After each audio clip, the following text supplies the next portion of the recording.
BBC news আন্তর্জাতিক সংবাদে আপনাকে স্বাগতম। শুরুতেই সংবাদ শিরোনাম, এরপর বিস্তারিত। গাজা ইসরায়েল হামলায় আবারও একাধিক শিশু এবং মানুষ নিহত হয়েছে। ইসরায়েলি বাহিনী যুদ্ধ বন্ধ থাকার পরেও বারবার হামলা চালাচ্ছে গাজায়। রাতভর হামলা চালিয়েছে ইসরায়েল গাজার ওপরে। সব দেশের ওপর 15% শুল্ক হারের ঘোষণা ট্রাম্পের। লেবাননে ইসরায়েলি বিমান হামলায় হিজবুল্লার কমান্ডার সহ নিহত 11। ইরানকে সীমিত হামলার হুঁশিয়ারি ট্রাম্পের। ইরান পরিস্থিতি নিয়ে উদ্বিগ্ন জাতিসংঘ। এতক্ষণ শুনছিলেন সংবাদ শিরোনাম, এখন বিস্তারিত। আপনি যদি মুসলিমদের পাশে থাকতে চান তাহলে ভিডিওতে লাইক করে চ্যানেলটি অবশ্যই সাবস্ক্রাইব করে দিবেন এবং কমেন্টে জানিয়ে দিবেন আপনার মূল্যবান মতামত। এখন বিস্তারিত। সব দেশের উপর 15% শুল্ক হারের ঘোষণা ট্রাম্পের। মার্কিন প্রেসিডেন্ট ডোনাল্ড ট্রাম্প শনিবার যুক্তরাষ্ট্রে আমদানিকৃত পণ্যের ওপর বৈশ্বিক শুল্ক 15% উন্নীত করার ঘোষণা দিয়েছেন। এর মাধ্যমে তিনি তার শুল্কনীতি অব্যাহত রাখার অঙ্গীকার পুনর্ব্যক্ত করেছেন। একদিন আগে মার্কিন সুপ্রিম কোর্ট তার শুল্ক কর্মসূচির বড় অংশকে অবৈধ ঘোষণা করে রায় দেয়। নিজের সামাজিক যোগাযোগ মাধ্যম প্ল্যাটফর্ম ট্রুথ সোশ্যালে দেয়া এক পোস্টে ট্রাম্প বলেন, শুক্রবার আদালতের আমেরিকা বিরোধী সিদ্ধান্ত পর্যালোচনার পর প্রশাসন আইনগতভাবে অনুমোদিত ও পরীক্ষিত সর্বোচ্চ 15% হারে শুল্ক নির্ধারণ করেছে। 6-3 ভোটে দেয়া রায়ে সুপ্রিম কোর্ট 1977 সালের একটি অর্থনৈতিক জরুরি ক্ষমতা আইনের আওতায় প্রেসিডেন্টের শুল্ক আরোপের ক্ষমতা খারিজ করে দেয়। রায়ের পরপরই ট্রাম্প ভিন্ন একটি আইনি পথ ব্যবহার করে 10% বৈশ্বিক শুল্ক আরোপের ঘোষণা দেন।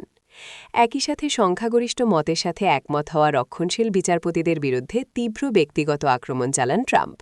তাদের অবিশ্বস্ত আখ্যা দিয়ে বোকার দল ও চাটুকার বলেও মন্তব্য করেন তিনি।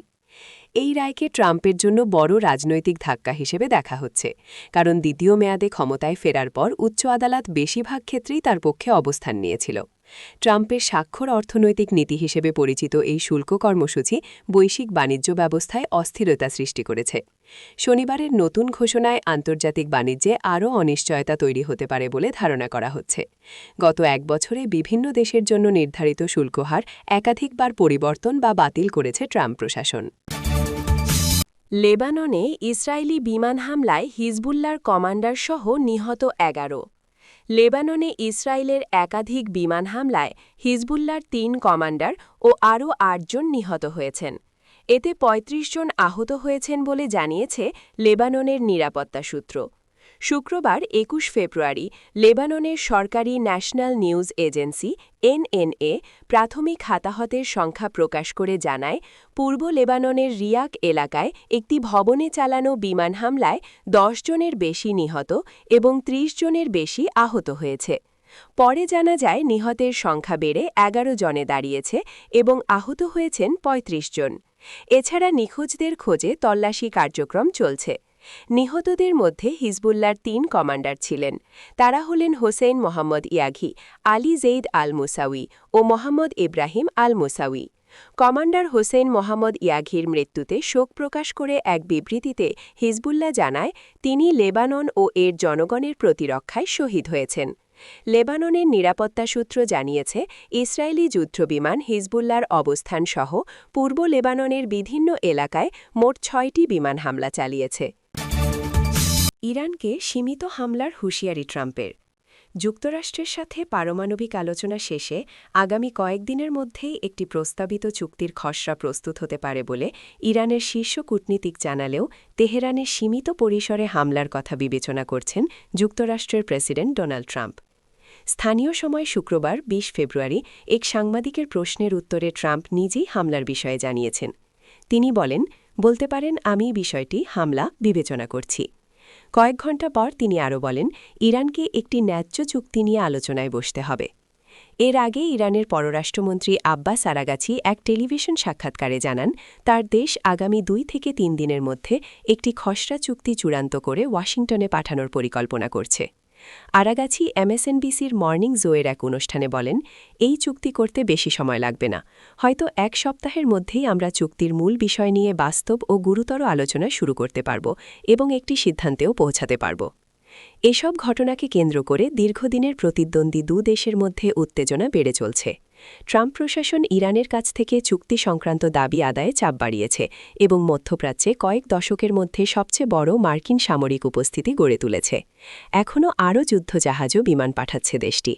শুক্রবার ২০ ফেব্রুয়ারি সামাজিক মাধ্যমে প্রকাশিত জাহাজের ছবিতে দেখা গেছে ট্রাম্পের নির্দেশে ক্যারিবীয় সাগর থেকে পাঠানো ইউএসএস জেরাল্ড আর ফোল্ট নেতৃত্বাধীন যুদ্ধবিমানবাহী জাহাজ জিব্রাল্টার প্রণালী অতিক্রম করে ভূমধ্যসাগরে প্রবেশ করেছে। এমন বাস্তবতায় তেহরানের পারমাণবিক কর্মসূচি নিয়ে আলোচনা ভেস্তে গেলে তারা উভয় যুদ্ধের জন্য প্রস্তুত থাকবে বলে ইঙ্গিত দিয়েছে। ইরান পরিস্থিতি নিয়ে উদ্বিগ্ন জাতিসংঘ। ইরানকে ঘিরে সৃষ্ট পরিস্থিতি নিয়ে জাতিসংঘ গভীরভাবে উদ্বিগ্ন বলে জানিয়েছেন সংস্থার মহাসচিবের মুখপাত্র স্টিফেন ডুজারিক। স্থানীয় সময় শুক্রবার ২০ ফেব্রুয়ারি নিয়মিত ব্রিফিং চলাকালে চীনা বার্তা সংস্থা সিনহুয়ার এক প্রশ্নের জবাবে ডুজারিক বলেন, জাতিসংঘ মহাসচিব ও নিরাপত্তা পরিষদের সভাপতির কাছে ইরানের স্থায়ী মিশন যে চিঠি পাঠিয়েছে সে প্রসঙ্গে আমি আপনাদের বলতে পারি যে এ অঞ্চলে সামরিক তৎপরতা, যুদ্ধ মহড়া অথবা কেবল সামরিক নৌ উপস্থিতি বৃদ্ধির কারণে আমরা যে তীব্র ভাষায় বক্তৃতা দেখতে পাচ্ছি এতে আমরা খুবই উদ্বিগ্ন। তিনি আরও বলেন, আমরা যুক্তরাষ্ট্র ও ইরান উভয়কেই মতপার্থক্য মেটাতে কূটনৈতিক প্রচেষ্টা অব্যাহত রাখার জন্য উৎসাহিত করছি।